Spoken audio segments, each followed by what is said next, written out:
Mister B ಪ್ರಸ್ತುತಪಡಿಸ್ತಾ ಇದ್ದಾರೆ ಕಥೆಗಾರ.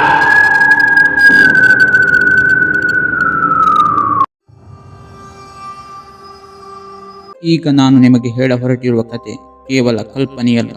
ಬ್ರೆಜಿಲ್ನ ಒಂದು ಹಳೆಯ ಹೋಟೆಲ್ನಲ್ಲಿ ನಡೆದ ಎದೆಗುಂದಿಸುವಂತಹ ಒಂದು ಸತ್ಯ ಘಟನೆ. ಥಾಮಸ್ ಎಂಬ ವ್ಯಕ್ತಿಯ ಜೀವನದಲ್ಲಿ ಅಚಾನಕ್ಕಾಗಿ ನಡೆದು ಹೋದ ಆ ಕರಾಳ ರಾತ್ರಿಯ ಕತೆ ಇದು. ಬನ್ನಿ ಆ ಕತ್ತಲಿನ ರಹಸ್ಯದೊಳಗೆ ಹೋಗೋಣ. ಥಾಮಸ್ ಒಮ್ಮೆ ಕೆಲಸದ ನಿಮಿತ್ತ ಬ್ರೆಜಿಲ್ಗೆ ಹೋಗಿದ್ದಾಗ ಉಳಿದುಕೊಳ್ಳಲು ಒಂದು ಹಳೆಯ ಹೋಟೆಲ್ಗೆ ಬಂದಿದ್ದ. ರಿಸೆಪ್ಷನ್ನಲ್ಲಿ ಅವನಿಗೆ 310ನೇ ನಂಬರಿನ ಕೊಠಡಿಯ ಬೀಗದ ಕೈ ನೀಡಲಾಯಿತು. ಅವನು ತನ್ನ ಲಗೇಜ್ ತೆಗೆದುಕೊಂಡು ರೂಮಿನತ್ತ ಹೋಗುವಾಗ ಕಾರಿಡಾರ್ನಲ್ಲಿ ಸ್ವಚ್ಛ ಮಾಡುತ್ತಿದ್ದ ಕೆಲಸಗಾರ್ತಿಯೊಬ್ಬಳು ಅವನನ್ನು ತಡೆದು ನಡುಗುವ ದನಿಯಲ್ಲಿ ಒಂದು ಎಚ್ಚರಿಕೆ ನೀಡಿದಳು. ಸಾರ್, ಏನೇ ಆದರೂ ಆ 313 ನಂಬರಿನ ಕೊಠಡಿಯ ಕಡೆಗೆ ಮಾತ್ರ ಹೋಗಬೇಡಿ. ಮನುಷ್ಯನ ಸಹಜ ಕುತೂಹಲ ನೋಡಿ ಬೇಡ ಅಂದಿದ್ದನ್ನೇ ನೋಡಬೇಕು ಅನಿಸುತ್ತೆ. ಥಾಮಸ್ಗೂ ಹಾಗೆಯೇ ಆಯಿತು. ಆ ಕೋಣೆಯಲ್ಲಿ ಅಂತಹದ್ದೇನಿದೆ ಎಂಬ ಪ್ರಶ್ನೆ ಅವನ ತಲೆಯಲ್ಲಿ ಹುಳಬಿಟ್ಟಂತೆ ಕೊರೆಯಲಾರಂಭಿಸಿತು. ಯಾರಿಗೂ ಕಾಣದಂತೆ ಮೆಲ್ಲನೆ ಆ 313ನೇ ಕೊಠಡಿಯ ಬಳಿ ಹೋದ. ಬಾಗಿಲಿನ ಕೀ ಹೋಲ್ ಅಂದರೆ ಬೀಗದ ರಂಧ್ರದ ಮೂಲಕ ಒಳಗೆ ಇಣುಕಿ ನೋಡಿದ. ಒಳಗೆ ಮಂದ ಬೆಳಕಿತ್ತು. ಆದರೆ ಆ ಕತ್ತಲಿನಲ್ಲಿ ಒಬ್ಬ ಹೆಂಗಸು ನಿಂತಿದ್ದಳು. ಅವಳು ಹಿಮದಂತೆ ಬೆಳ್ಳಗಿನ ಉದ್ದನೆಯ ನಿಲುವಂಗಿ ಧರಿಸಿದ್ದಳು. ಅವಳ ಮೈಯೆಲ್ಲ ರಕ್ತಹೀನವಾದಂತೆ ಬೆಳ್ಳಗಿತ್ತು. ಕೂದಲು ಕೆದರಿತ್ತು. ಅವಳು ಗೋಡೆಗೆ ಮುಖ ಮಾಡಿ ಉಸಿರಾಡದ ಕಲ್ಲಿನ ಮೂರ್ತಿಯಂತೆ ನಿಶ್ಚಲವಾಗಿ ನಿಂತಿದ್ದಳು. ಅವಳು ಬೆನ್ನು ಮಾಡಿ ನಿಂತಿದ್ದರಿಂದ ಥಾಮಸ್ಗೆ ಅವಳ ಮುಖ ಕಾಣಿಸಲಿಲ್ಲ. ಮಧ್ಯಾಹ್ನ ಊಟಕ್ಕೆ ಕೆಳಗೆ ಬಂದಾಗಲೂ ಆ ಕೆಲಸಗಾರ್ತಿ ಮತ್ತೆ ಅವನನ್ನು ಎಚ್ಚರಿಸಿದಳು.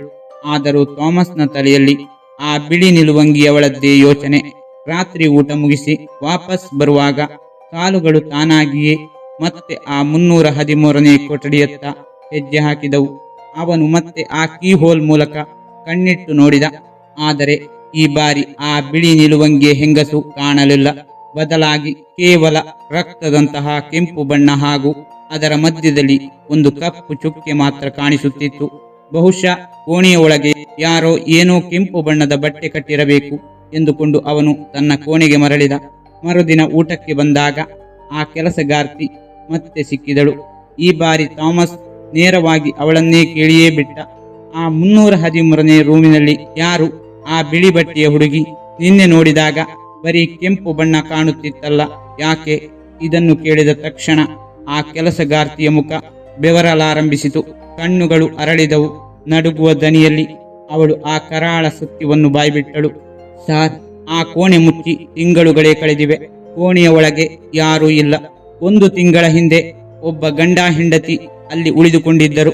ರಾತ್ರಿ ಹೆಂಡತಿ ನಿದ್ದೆಯಲ್ಲಿದ್ದಾಗ ಗಂಡ ಅವಳನ್ನು ಅತ್ಯಂತ ಕ್ರೂರವಾಗಿ ಕೊಚ್ಚಿ ಕೊಲೆ ಮಾಡಿ ಪರಾರಿಯಾದ.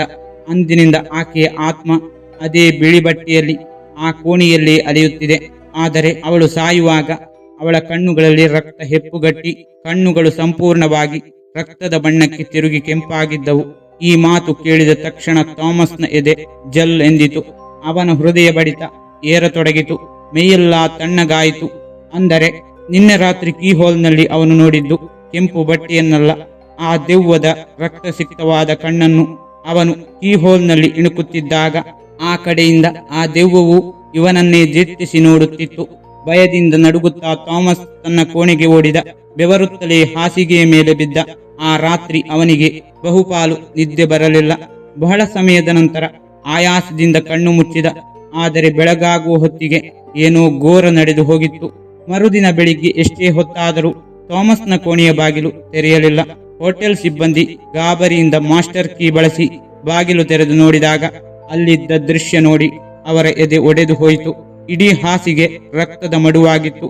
ಥಾಮಸ್ನನ್ನು ಅಮಾನವೀಯವಾಗಿ ಕೊಲ್ಲಲಾಗಿತ್ತು. ಅವನ 2 ಕಣ್ಣುಗುಡ್ಡೆಗಳನ್ನು ಕೀಳಲಾಗಿತ್ತು. ಆ ದೃಶ್ಯ ನೋಡಲು ಅಸಾಧ್ಯವಾದಷ್ಟು ಭಯಾನಕವಾಗಿತ್ತು. ಆ ಘೋರ ಘಟನೆಯ ನಂತರ ಆ ಹೋಟೆಲ್ ಅನ್ನು ಶಾಶ್ವತವಾಗಿ ಮುಚ್ಚಲಾಯಿತು. ಕೆಲವೇ ದಿನಗಳಲ್ಲಿ ಆ ಕಟ್ಟಡವನ್ನೇ ನೆಲಸಮ ಮಾಡಿದರು.